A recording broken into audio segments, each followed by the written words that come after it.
This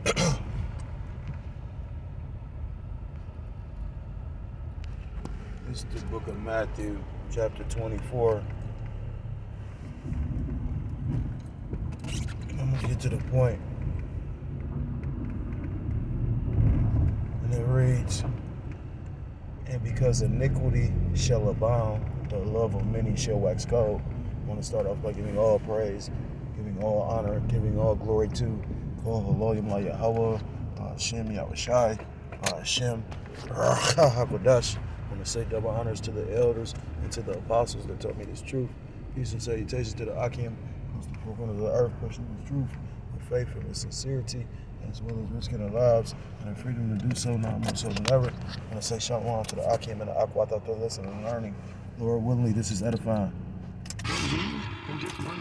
So, shalom to Israelite foreigners scattered abroad in the land of other nations, appearing like the other nations, but subscribing to this truth. To you, I say shalom. So, brother, yo, what's up? Coming at you with another lesson through the Spirit and through the power of Yahweh, by Hashem Yahushai. Yahweh meaning He is, He exists, or He to be. By Hashem, by His and His the Hashem His name. Yahushai meaning He saves or He deliverer. True names of the Most High God and the Son, who you ignorantly call God in Jesus Christ, but whose true name in the Paleo Hebrew is Yahweh, by Hashem Yahushai. This lesson is inspired through an article I saw yesterday.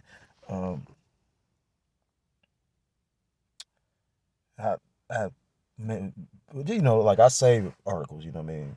There's no excuses not to have no lessons, no topics, especially in the days we're living in when there's so much going on. At the end of the day, it's not, scriptures talk about a spiritual man, judge of all things, so, but I'm low on the totem pole, so, yeah, I'm trying to seek out my own salvation at the end of the day, but, we all got to work for your portion. I mean, we all got to, pretty much, utilize the portion that was given. And the Lord, Yahweh Shem Yahushua, the creator of the universe, ain't taking no excuses. So, with that being said, I'm going to read the title of the article. I might not even read the article. But just showing you the times we in. It says, Detroit man shot his girlfriend in the head on Valentine's Day to stop her from suffering.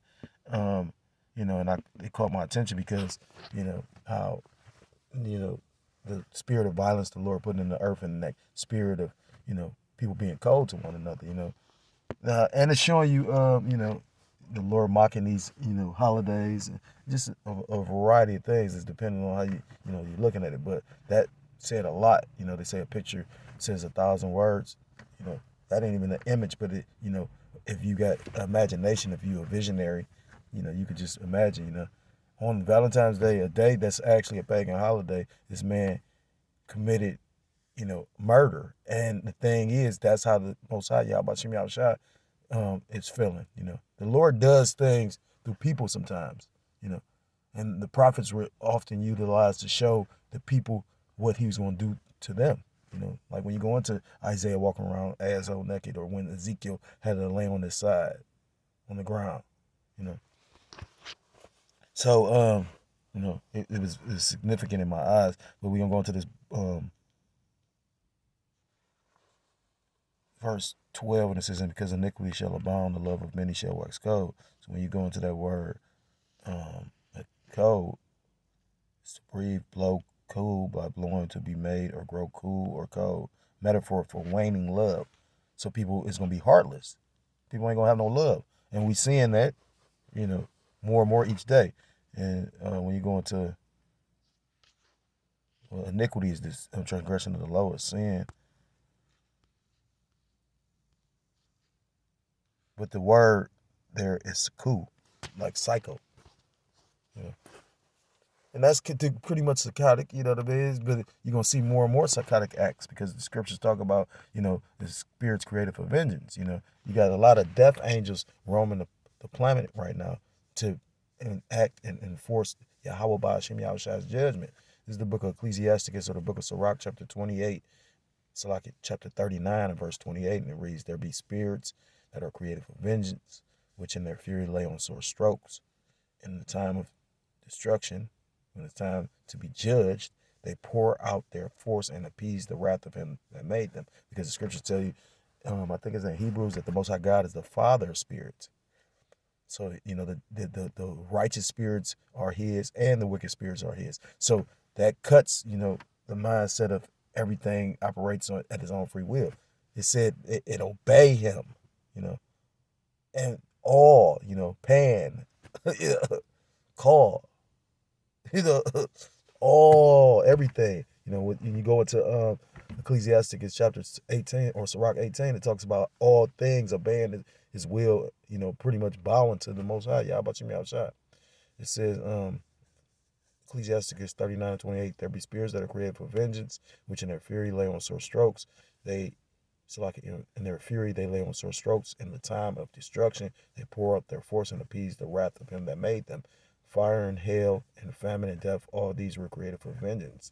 Teeth of wild beasts and scorpions, serpents and the sword, punishing the wicked to destruction. And all these different things are avenues or devices that can be used to enact judgment, and take you out. I was listening to the beloved elder. He was going into how Solomon was the ultimate boss. He was sitting at our hits. His name means peace, but yet still, he wasn't peaceful when he first started. The sign of a boss, because at the end of the day, he looked at what was going to impede his will, you know. And I never realized until recently that my daughter name, because, my daughter almost died when she was born. And, I was thinking that I named her Salome because because she went through something so traumatic that she I knew the name meant peace, but I never knew it was the feminine version of Solomon. Just like my daughter recently, I was debating on saying this, but it's so deep because I always thought their mother's gonna get them back, and it looked like it's not gonna be that way. And I never imagined it being like me totally stuck with them, or I thought that the Lord would do, but the Lord know what He doing, and that's the importance of being subservient and pretty much being a slave to the will of Yahweh Shem Shai. But she said something to me that was so devastating, but then at the same time, I just like loved her more. It was like deep, because you don't know what them spirits go through. My baby wasn't supposed to be here, and I prayed for her to be. But she said she never wanted to be here. And it fucked me up, you know what I mean? Because I was explaining to them, we all hoping to be delivered and saved, but, the truth of the matter is only the elect will be. You don't know if you're the elect or not. We don't even know if the elect spirit is just going to be, the scriptures talk about being diligent to make your call and election sure, so you would think the elect going to be diligent, but at the end of the day, it's ultimately who the Lord going to have mercy on. This thing is not no joke. Like when you sit back and really like meditate on it. And I just was, I ain't gonna tell the business, but at the same time, it's like I talked to somebody recently, and I always thought I was so solitary, and just because I've always been like by myself, I've always been antisocial, I've always been in my own little box. And my brother had told me that one time. He's like, people really always trying to figure you out because you're too quiet. Like y'all think I talk now, but I know I used to be. I mean, sometimes I still do it. I was really people say the word, but no, I was really antisocial. I'm a nigga from the hood that's to myself. You got motherfuckers that keep quiet and move in silence, and people trying to figure them out. But I was that guy that was like that, and on top of it, like the elders always say, you never just really fit in. So he always just make a statement about people gonna be curious as to what you think, and so people always gonna be trying to figure you out. So lucky for the little rant. Verse 31. They shall rejoice in his commandment, and they shall be ready upon earth, especially Esau. I get fucked with.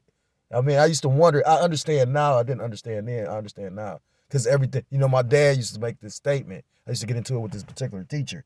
I'm like, I don't know why this bitch don't like me. And he said one statement when he never had nothing to say when I would get in trouble with her. And then one day, he just was like, it might not be you she mad at. And I ain't get it till I got older. I still, even when he hit me with that, I was like, what the? So he knew her, You don't know what they had going. You know what I'm saying? Like, that's how my dad was. My dad was like a man of few words. And when he said shit, he say, move, you moving. They shall rejoice in his commandment, and they shall be ready upon earth when need is.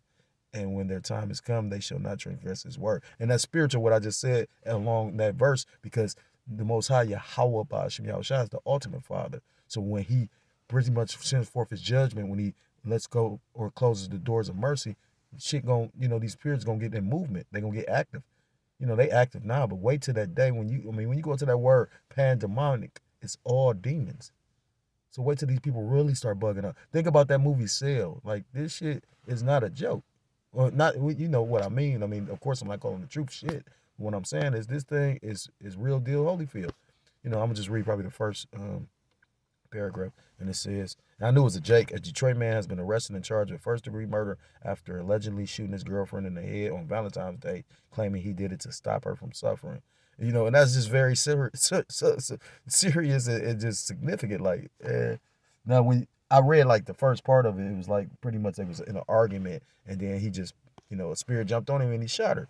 The tragic incident unfolded on February 14th when 31-year-old Deshaun Trayvon Ross and his girlfriend Ebony Robinson reportedly got into an argument while sitting in her car on Detroit's west side, according to the police. It says the dispute escalated when Ross allegedly stepped out of the vehicle and opened fire through the driver's side window, striking Robinson. So just just instant judgment, and that's the spirit that most Yahweh Bashem Yahushua is coming in, because ultimately, and more than likely these people ain't serving Yahweh Bashem Yahushua. I mean, the Lord takes us through different trials and tribulations. I know I've done some bullshit, but then it's been times I'm like, damn, what did I do? Because we always gonna meditate when you get judged, but then. Sometimes, look at Job. Job didn't do nothing. It was all for the will and glory of Yahweh Shem Yahshua.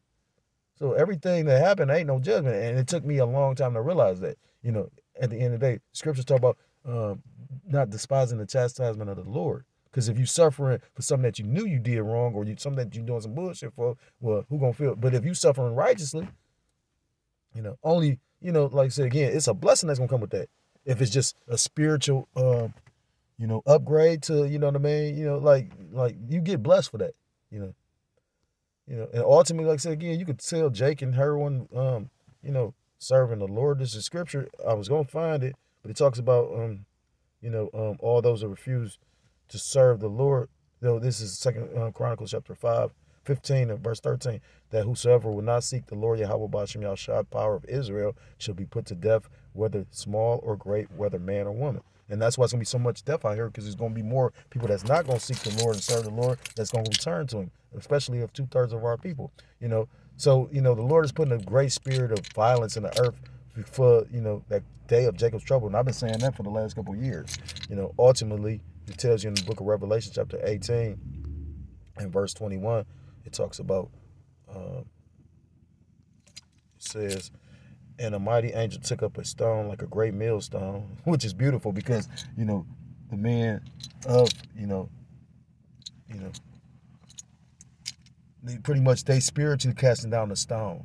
And it's shaking and fucking this place up. Call Loyam La Yahweh Bashim Yahushua, and cast it into the sea, saying, thus with violence shall that great city Babylon be thrown down, and shall be found no more, which America is modern day Babylon, or Babylon the great whore that sitteth upon many waters, and pretty much is fucking up the minds of the people of Babylon and these other nations.